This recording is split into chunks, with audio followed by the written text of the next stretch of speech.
महासंघ को निलंबित करने पर जयंत चौधरी का आया बड़ा बयान। बागपत पहुंचे जयंत चौधरी ने देश की बेटियों पर ऐसा बोलकर बीजेपी सरकार को हिला दिया। बीजेपी का खेल खत्म करने के लिए अब जयंत चौधरी ने उठाया है बड़ा कदम। खेल मंत्रालय ने आज भारतीय कुश्ती महासंघ को अगले आदेश तक निलंबित कर दिया, क्योंकि नवनिर्वाचित संस्था ने पहलवानों को तैयारी के लिए पर्याप्त समय दिए बिना अंडर 15 और अंडर 20 राष्ट्रीय चैंपियनशिप के आयोजन की जल्दबाजी में घोषणा कर दी थी। इस घटनाक्रम पर राष्ट्रीय लोकदल के मुखिया और राज्यसभा सांसद जयंत चौधरी ने बड़ी प्रतिक्रिया दी है। उन्होंने कहा कि सरकार देर से जागी है। आरएलडी नेता ने कहा कि जो लोग बात कर रहे थे दबदबा था, दबदबा रहेगा, चुनाव इनके देखरेख में हो रहा था। तो आइए सुनवाते हैं आपको कि उन्होंने क्या कुछ कहा। सामने थी, चुनाव इनकी देखरेख में हो रहा था और अंतर्राष्ट्रीय जगत की नज़र थी कि हमारा एसोसिएशन इसमें क्या कर रहा है। खिलाड़ियों की नज़र इस पे थी।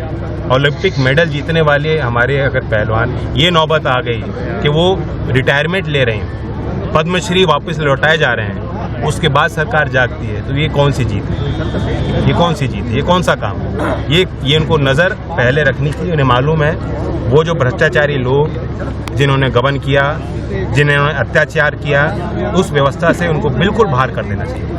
जैन जी, चुनाव में ज्यादा जिन्होंने क्लेम किया कि दबदबा था और दबदबा रहेगा, जी हर चीज में जाति को लाना, जिस संविधान की धारा में उन्होंने शपथ ली उपराष्ट्रपति के पदभार को संभाला, उसमें कहीं नहीं लिखा कि अपनी जाति का उल्लेख करके वो लाभ पहुंचाएंगे सत्ताधारी पार्टी को। कुछ जो जिस तरीके से उन्होंने भी हैंडल किया उसमें कुछ कमियां आई हैं। देखो, हमारी शैली में जहाँ तक जाट समाज की उन्होंने बात की और गाँव की भी शैली पुरानी रही, व्यंग को समझना और करना हमसे बेहतर कोई नहीं जानता। हमारे बारे में इतनी कहावतें हैं, हरियाणा की, पश्चिमी यूपी की, गाँव की, कोई बुरा नहीं मानता।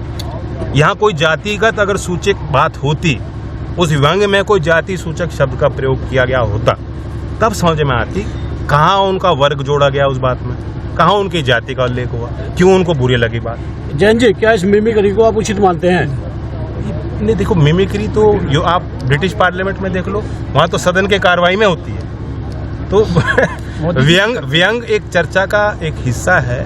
अब किसी को बुरी लग सकती है, किसी को अच्छी लग सकती है। आपको बता दें कि WFIA के चुनाव 21 दिसंबर को हुए थे, जिसमें पूर्व अध्यक्ष बृजभूषण शरण सिंह के विश्वास पात्र संजय सिंह और उनके पैनल ने बड़े अंतर से जीत दर्ज की थी, जिसके बाद केंद्रीय खेल मंत्रालय ने WFI की नवनिर्वाचित संस्था को निलंबित कर दिया है। क्या है निलंबन के कारण? खबरों के मुताबिक निलंबन के कारणों के बारे में बताते हुए सूत्रों ने कहा कि WFI के नवनिर्वाचित अध्यक्ष संजय कुमार सिंह ने 21 दिसंबर 2023 को अध्यक्ष चुने जाने के दिन ही घोषणा की कि कुश्ती के लिए अंडर 15 और अंडर 20 राष्ट्रीय चैंपियनशिप साल खत्म होने से पहले ही उत्तर प्रदेश के गोंडा के नंदिनी नगर में होगी। उन्होंने कहा कि ये घोषणा जल्दबाजी में की गई थी। उन पहलवानों को पर्याप्त सूचना दिए बिना जिन्हें उक्त राष्ट्रीय प्रतियोगिताओं में भाग लेना है, WFI के संविधान के प्रावधानों का पालन भी नहीं किया गया और ऐसे में इस संघ को निलंबित कर दिया गया। फिलहाल जयंत चौधरी ने इस फैसले पर बड़ा कटाक्ष कर दिया है, साथ ही बीजेपी सरकार पर भी बड़ा हमला किया है। तो आप इस पूरी खबर पर क्या कहेंगे? अपनी राय हमें कमेंट कर बताइए। साथ ही इस वीडियो को शेयर कीजिए और जुड़े रहिए हेडलाइंस यूपी के साथ।